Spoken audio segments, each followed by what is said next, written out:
Ajonjolí de todos los moles.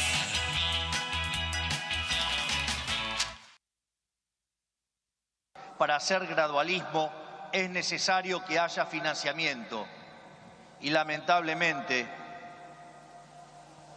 tengo que decírselos de nuevo, no hay plata. Bueno, estamos observando al presidente de Argentina, Javier Milei, diciendo no hay plata, viene el shock, viene esta inflación, como diciendo va a doler, ¿no? Es una inyección que va a doler, pero que es necesaria, según él. Pero sabemos que esto que plantea es un experimento social que ya se ha visto en otras partes y que no acaba nada bien, porque no habrá dinero y la gente va a tener muchas carencias. Pero bueno, es una apuesta que hizo también un sector de la sociedad que estaba harto de lo que se venía dando, ¿no?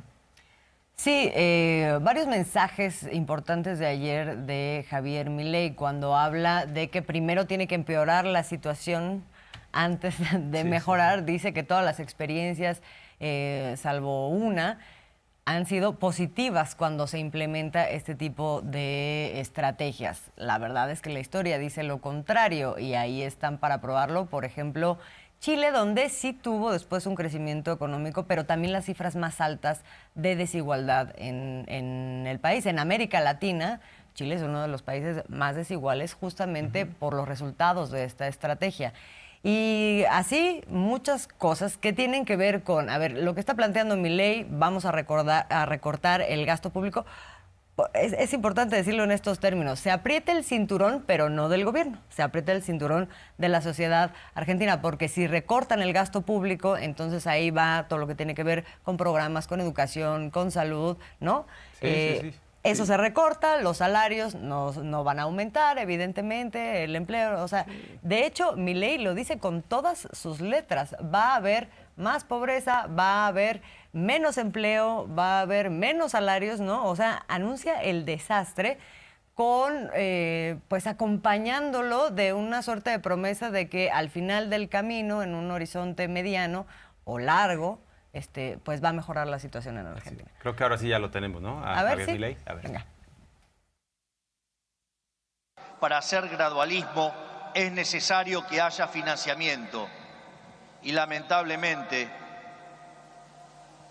tengo que decírselos de nuevo, no hay plata.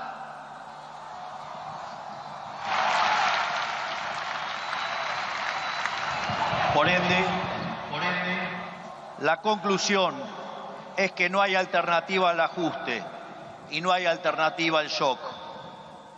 Naturalmente eso impactará de modo negativo sobre el nivel de actividad, el empleo, los salarios reales, la cantidad de pobres e indigentes.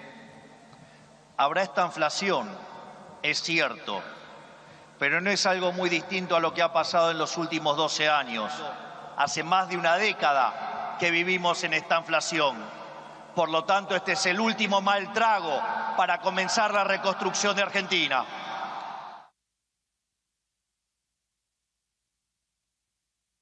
Le deseo que le vaya bien al pueblo de Argentina, pero quien llegó a la presidencia, una de las cosas que planteó es que no iba a haber inversión pública.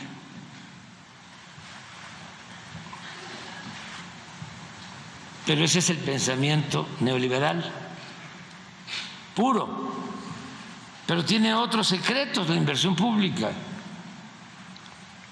Primero, reactiva la economía, pronto, genera muchísimos empleos,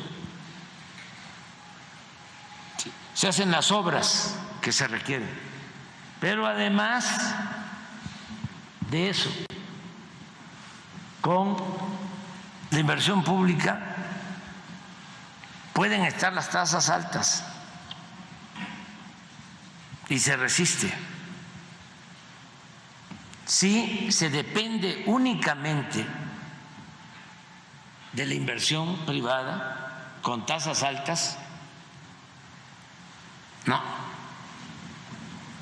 no es lo mismo.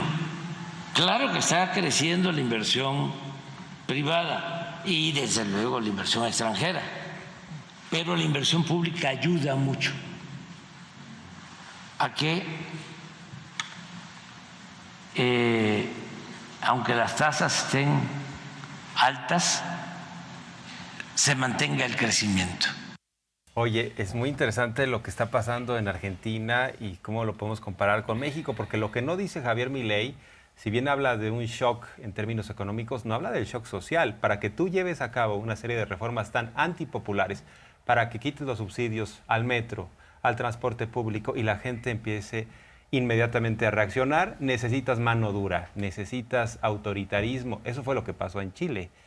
Pues fue un dictador el que llevó estas medidas económicas, entonces no había manera ni de protestar, porque te sacaban al ejército, te aventaban a la policía, y en este caso pues se va a requerir mano dura, y eso va a ser terrible. Esa parte de la historia no la están contando, y en el caso de México es muy claro que hay inversión pública, hay inversión privada, es decir, un modelo mixto de economía. Son dos motores que pueden coexistir y que además funciona. O sea, en el caso de Estados Unidos, si bien le encanta hablar hacia afuera de que todo sea libre mercado, hacia adentro, por favor, en los tiempos de COVID, ¿cuánto subsidiaron su economía?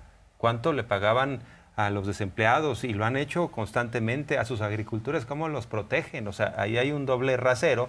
Claro. Que algunos países no se la compran. Dice Milei, yo soy muy libertario, y lo primero que hizo, o sea, para que veamos que libre no es el señor, lo primero que hizo es ir a los Estados Unidos a decirles, este es mi plan económico. Si me lo palomean, me lo avalan, o sea, ¿hasta dónde llega esa libertad, no? Sí, es como dices, un doble rasero que permite justificar ciertas cosas, y esta parte de la que hablas es muy importante, Jorge Armando, porque históricamente también ha sido así. Este modelo se ha podido implementar específicamente en contextos en donde hay más autoritarismo. En las dictaduras, no solamente es Chile, estamos hablando también de Argentina, de Brasil, de la Gran Bretaña, de Margaret Thatcher, ¿no? Donde se desmantelaron los sindicatos y hubo de las mayores represiones en esa época, en ese país y en otros. Entonces, pues sí, porque son tremendamente antipopulares, y de eso se sigue entonces también esta otra parte del discurso de ayer de Milei, donde dice, ay, los que eran perpetradores, según la izquierda, en realidad son las víctimas, entonces vamos a reivindicarlos. Esto que ya venía diciendo desde la campaña, ayer lo vuelve a reivindicar como una forma de decir, viene la mano dura,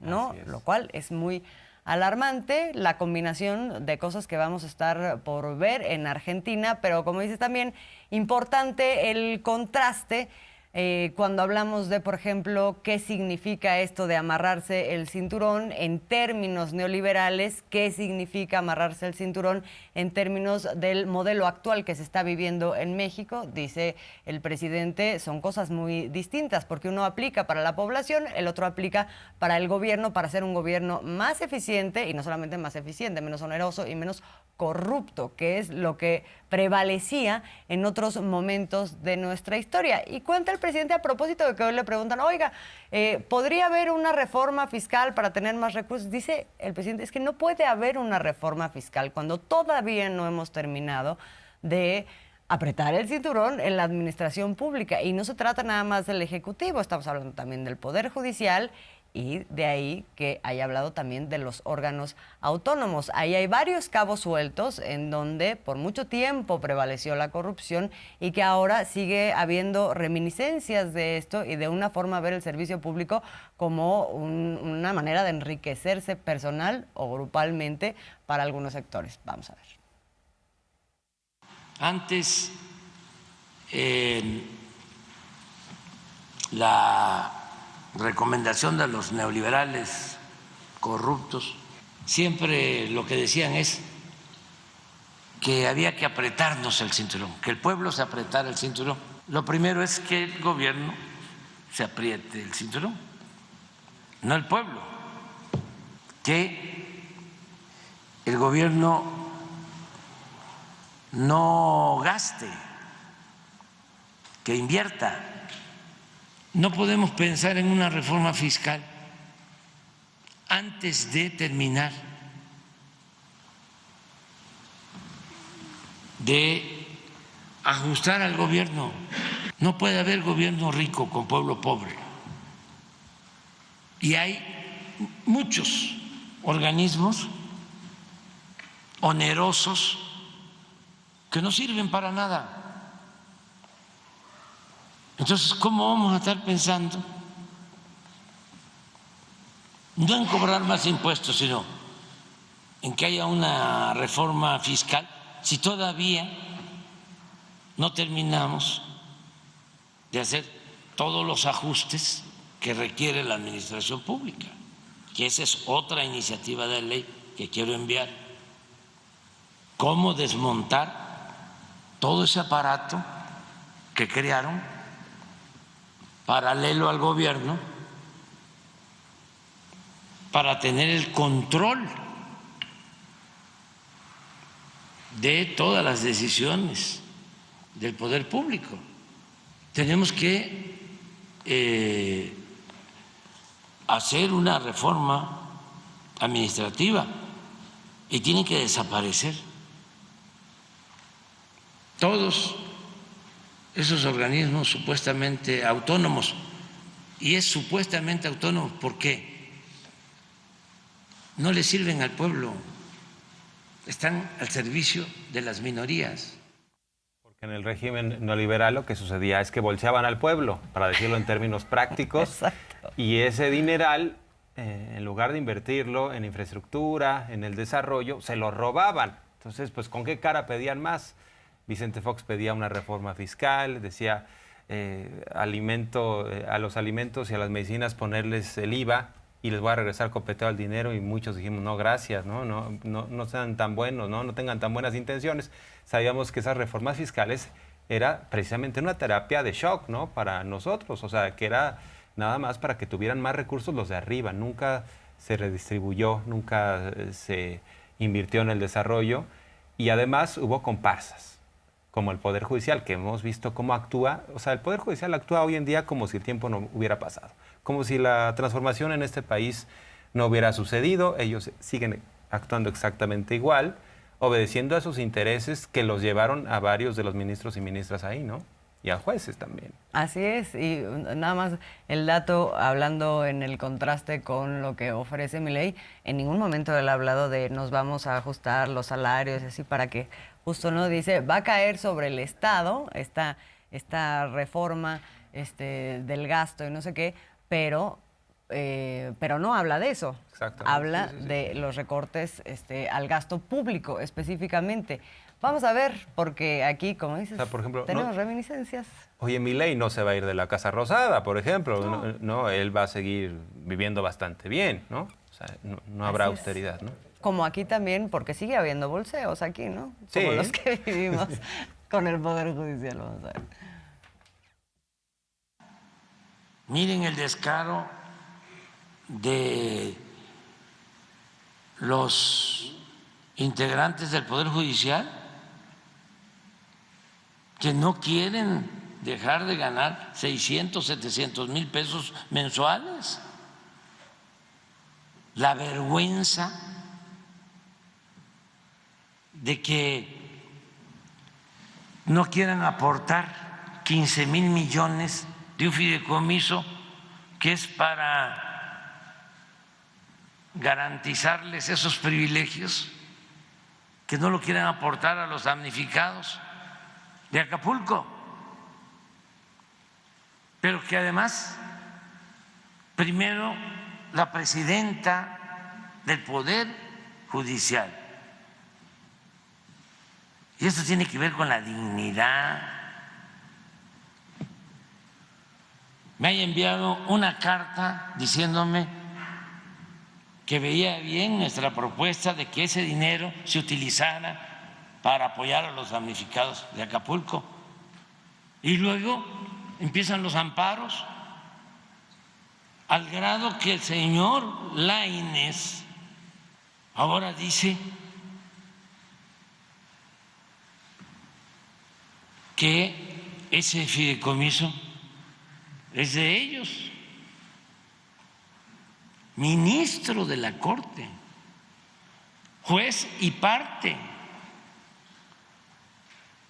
porque fue una decisión del Poder Legislativo, de un poder autónomo, de la Cámara de Diputados, que tiene la facultad exclusiva, de acuerdo a la Constitución, de aprobar el presupuesto. Y no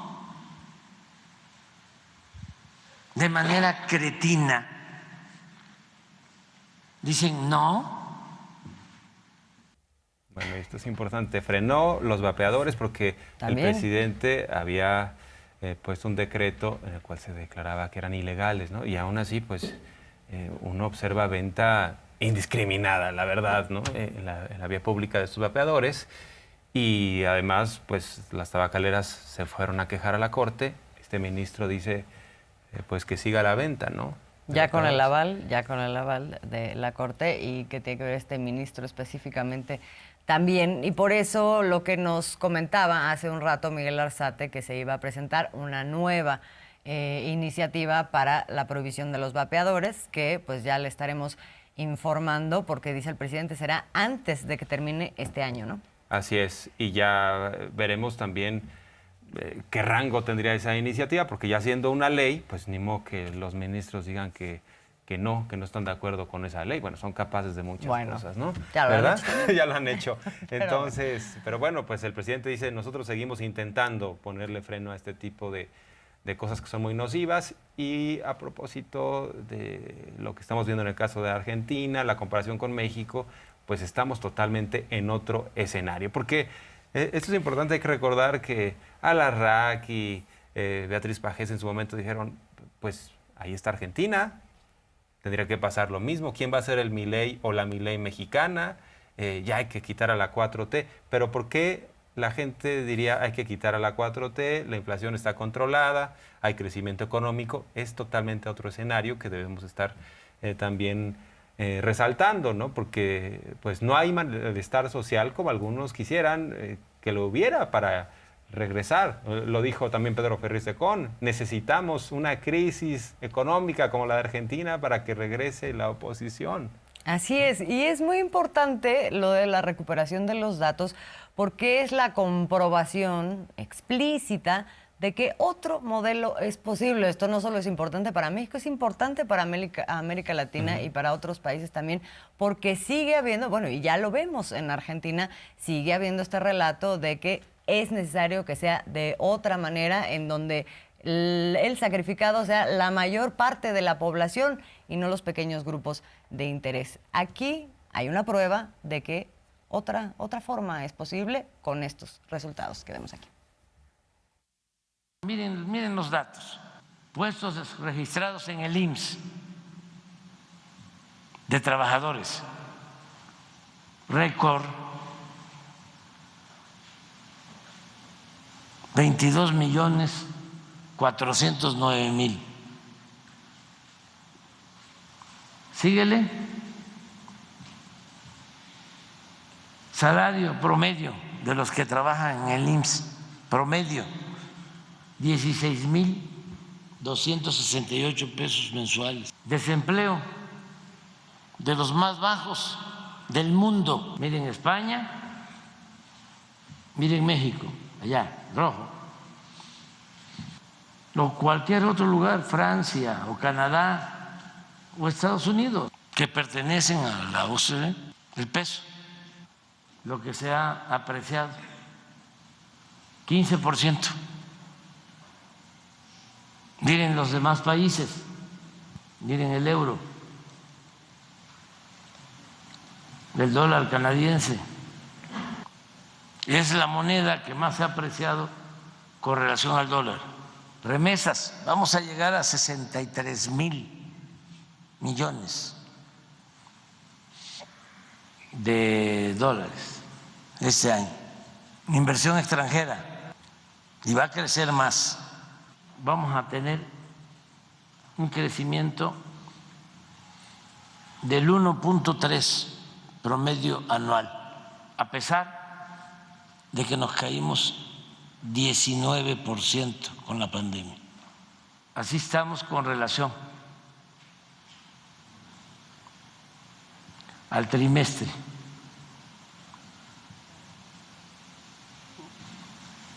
Pensando en otros países. Tercer trimestre del 23, 4.1 de crecimiento.